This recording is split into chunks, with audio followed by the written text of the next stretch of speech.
Que lealdade não tem. Dor, a minha dor, não há uma dor no mundo que não seja minha. Socorre-me!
Macunaíma! Vem cá, vem! Vem cá! Olha! Bebe essa primeira água de janeiro pra ver se você fala. Tá com 6 anos, não fala nada! Tá mais que na hora! Bebe! Quando eu estava levando o Macunaíma lá em Nancy, aí se apresentou pela primeira vez no Ocidente o Kazuo. E a gente se encontrou, eu fui ver a obra dele e fiquei assim, embasbacado.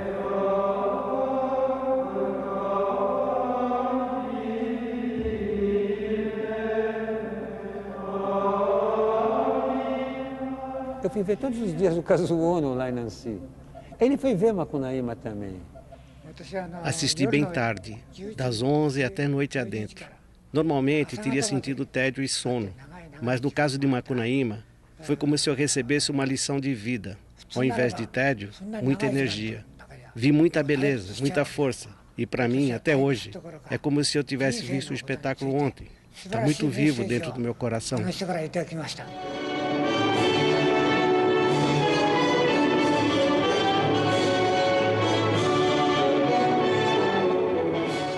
Tanto é que saiu no livro que eu me inspirei, o Macunaíma foi inspirado no Macunaíma. Não, nós nos conhecemos ele através da obra dele e através de Macunaíma, nos conhecemos nesse ponto. Né? E ficamos admiradores e amigos depois, desde então. A partir de Macunaíma eu estudei muitas coisas. E é como se eu perseguisse um pouco o que o Antunes perseguia. Estudei, vi, aprendi. É como se eu tivesse recebido uma grande graça. Eu me sinto muito grato a ele e ao seu trabalho. Eu vi o interesse que havia por Macunaíma e ninguém conhecia, na verdade, tinha lido Macunaíma. Aqui no Brasil, né?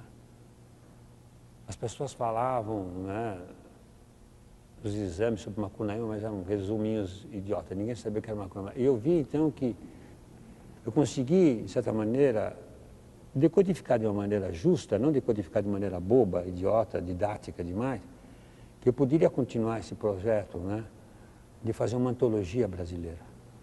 E foi por aí, foi por isso que depois eu continuei com o Nelson Rodrigues, depois eu fui para o Guimarães Rosa. Então, os meus autores preferidos, né?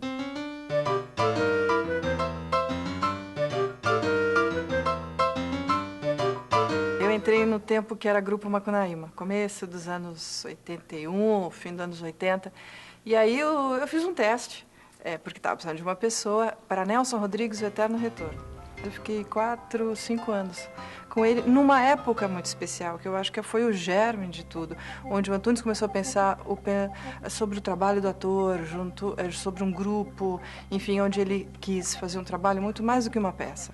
Assim, um grupo de trabalho, um grupo de pesquisa, um grupo de estudo que tivesse a ver com ele, com a pessoa dele. Quando terminava a Escola de Arte Dramática, no último ano, alguém do Antunes precisava de uma atriz para fazer Nelson Rodrigues e foi me assistir no exame da Escola de Arte Dramática e CRAU. Me pegou, me levou para o Antunes e lá eu fiquei 10 anos. Eu ainda não estava inteirado ainda do Jung. No Rio de Janeiro, quando eu fui fazer um dos espetáculos lá, e vi um livro de Michel Eliade, não sei o que, peguei e comecei a ler, aí no Rio. Aí eu comecei a entender através do Michel Eliade, aí eu fui para o Jung, aí eu fui para o pensamento chinês, aí eu comecei a entender todos os arquétipos e todos os símbolos, né, que estavam em Macunaíma. Então, eu só vinha decodificar depois, na época eu fui no impulso, né, animal, né, me soltei, né, no instinto, né. Para mim foi uma coisa muito diferente, porque quando a gente está na psicologia, a gente estuda as coisas, vamos dizer assim, os métodos e tal. Então, no começo eu briguei muito.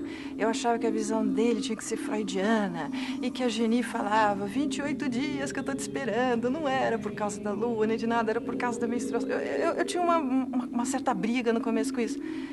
Depois eu entrei no mundo dele e eu vi, enfim, com a coisa do mito do eterno retorno e tal, que aquilo tinha uma dimensão no Nelson Rodrigues maravilhosa, que a leitura dele era perfeita. E até hoje, Sebastião, até hoje eu não vi uma leitura que me fizesse ver o Nelson com aquela profundidade e com aquela amplitude que ele deu. Ele abriu um caminho maravilhoso, assim, este caminho, enfim, do arquétipo, do consciente coletivo. O Nelson Rodrigues, você lê ele superficialmente, você acha, é um pornógrafo, é isso, é aquilo, né, na superfície, né? Mas se você começar a se adentrar, né, através nas entrelinhas do Nelson Rodrigues, você começa a perceber uma outra realidade que é incrível. A coisa mais linda que aconteceu em minha vida, no Antunes Filho, foi entender a diferença dos estereótipos para os arquétipos, não é? Eu vim de circo e no circo só se fazem estereótipos. O que são os estereótipos? São as marcas exteriores, os gritos, o grito 24, a lágrima 32, a pancada 25, é o modelo de fora, não é? São os carimbos exteriores. Quando eu entro no Antunes, eu fui fazer carimbo. Tomei o maior pau. Ele disse, não é nada disso, não é nada estereótipo, é arquétipo. Geni, eu tô precisando de um favor teu de mãe pra filho caçula. Outra surubada eu não faço mais, por dinheiro nenhum. Não é nada disso, Geni, o negócio agora é sério. Você sabe quanto é que tá me devendo? Eu pago, pode deixar que eu pago. Paga mesmo porque eu tô dura, sabe como é? É meu irmão. O tal? O Herculano. A mulher morreu. Exato, ficou viúvo. Opa! Se você começa a analisar o Nelson Rodrigues como... Aí eu entro o Zembinski, todo mundo, né? Analisar de maneira freudiana, você está perdido. Você está perdido, não é freudiano. Porque o Freud, ele vai só até o inconsciente pessoal de cada um, né? E Jung não. Ele vai para o inconsciente coletivo, ele vai para uma coisa mais arcaica, mais sagrada, mais profunda. Vamos a Nelson Rodrigues. Depois disso tudo explicado e lido,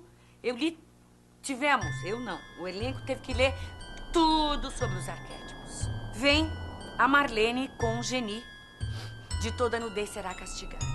Eu não estou sabendo, eu estou chegando no Antunes, foi o primeiro papel, eu vim de 15, 20, 30 anos de circo, eu fui pro circo com 3 meses, bebezinha.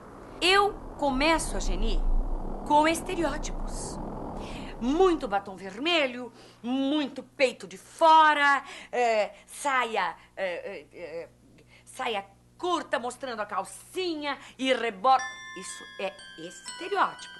E eu achando que estava agradando, porque eu era atriz do pai, atriz da companhia teatral Maracanã, que era a companhia de meu pai. Achando que estava agradando. O Antunes para este ensaio e liquida comigo. Devora, arrebenta. Eu entro em piração, me ponho a chorar. Eu entendo a prostituta assim.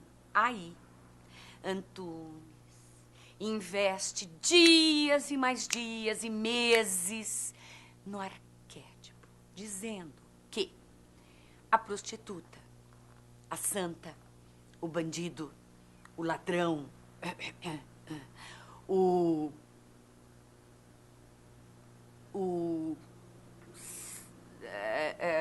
assassino, o facínora, a Madre Teresa de Calcutá, está dentro da gente em forma de arquétipo. Então, fui aos prostíbulos com um amigo meu, um cafetão, aos prostíbulos da rua Mauá. Esse é não tem onde abaixar mais. O mais baixo de todos. McLean, não olha pra nem roupa, nem sapato, nem vestido, não. Converse com elas e leia a alma delas. Quem são? De onde vieram? Por que estão ali? O que fizeram de suas vidas? Por que esta opção? Como chamam? Como não chamam? Os pais sabem que são prostitutas. As famílias têm filhos, não têm filhos. Ou seja, são estratégias. Porque como eu vou pegar o arquétipo? Se é uma matriz interior, você tem que ter caminhos. Este é um dos caminhos que eu aprendi com o Antunes a mexer nesta matriz original chamada arquétipo. Eu só entendo sexo no casamento. Meu Deus, assassina! Você vai ter a sua noite de núpcias como se eu fosse devorar você. Para, Geni! Para! Eu comecei a perceber, Ilusão, que a gente... eu comecei a deixar fluir o meu inconsciente, que nada mais era que que eu chamo outras realidades, era o meu inconsciente, o meu subconsciente que vinha à tona. E eu comecei a perceber que essa outra realidade que eu já tinha, de certa maneira, eu poderia incorporar, eu poderia tornar isso concreto no meu trabalho. Eu comecei a dar vazão a esse outro lado, a esse lado invisível, né? Essa realidade embutida. Comecei a dar vazão. E aí eu comecei a fazer com que os atores começassem a fazer outros tipos de exercícios para soltar, sabe, essas coisas meio nebulosas e transformar o corpo quase que em nebulosas, né, em nuvens, né? E daí começar a sacar os impulsos eletromagnéticos, né? E procurando dar forma a esses impulsos eletromagnéticos do subconsciente.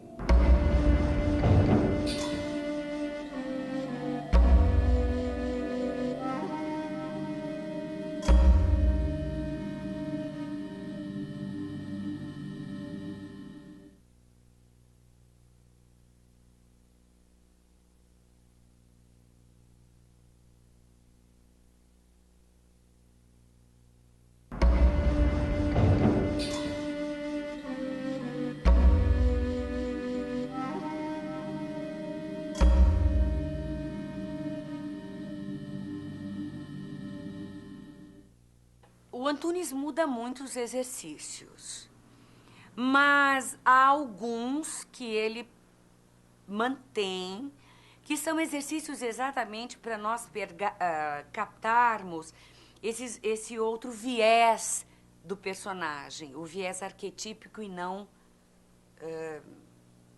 estereotipado.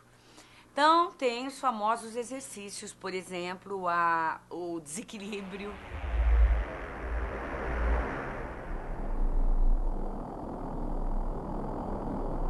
Ele objetiva quebrar essa pedra que somos, que a vida nos fez. Seria mais ou menos isso, o desequilíbrio. Ele tinha vários estágios, assim. Eu peguei o finzinho de um, que era que as pessoas procuravam um eixo, assim, e se esborrachavam, assim, no chão, que era uma quebra, assim, era uma quebra bastante brusca, assim, né, que era... Daí as pessoas corriam para lá e para cá, e assim ficavam por algum tempo, né. Outros exercícios foram feitos, já eram diferentes dos exercícios, né, do Macunaíma, que eram um exercício mais de espontaneidade, mais de soltura. Os exercícios já procuravam, né, o sonho, né, já procuravam essa realidade embutida dentro de nós. Então foi muito interessante esse processo. E aí que davam aquelas formas, né, de desequilíbrio e de bolha, né, esvoaçante.